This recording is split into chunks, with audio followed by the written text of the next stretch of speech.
So we know Jeremiah Owusu-Koramoah will not be back this season. Still up in the air after this year, but won't play this year. Jim Schwartz was asked about how tough it is not to have JOK out there. JOK was on his way to an all-pro season last year. He had really reached that level. We had talked this time last year about the biggest jump between being a starter and then being a Pro Bowl player. There's even a bigger jump to being an all-pro player. And it was really disappointing to lose him because he had, like you said, he had really hit his stride as a player. He'd had some sort of growing pains and some ups and downs, but he really fit the scheme well. He does fit the scheme well.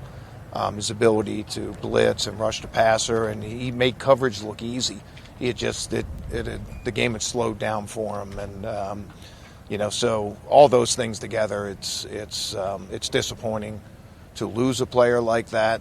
But we support JOK and everything that he does, and he'll still have a big impact on our team this year. So it's tough to replace a guy that was just coming into his own. And that's an area that's one of the reasons they likely drafted Carson Schlesinger. But they will miss Jeremiah Owusu-Koramoah without question. Yeah, there's no replacing a guy like Jeremiah Owusu-Koramoah. There's just not. I mean, he's been an impact player from the second he got to the NFL, from the time the Browns brought him in the second round. I mean, he's looked like one of the better linebackers in football, and it's truly unfortunate, just what happened with him.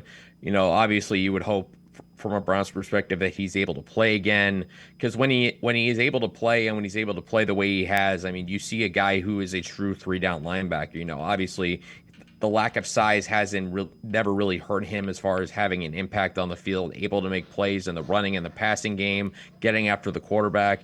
And those are things that you just can't replace. And obviously they clearly like Carson Schlesinger because, I mean, they took him at the 33rd pick. They could have had all kinds of trade offers to move off that pick. They stayed on that pick and they just took him. So that tells you a lot about what they think of Carson Schlesinger.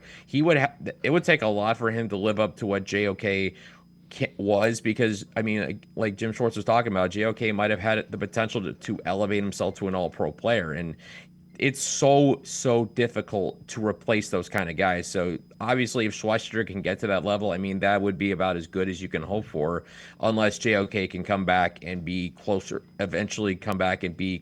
to what he was prior to his injury.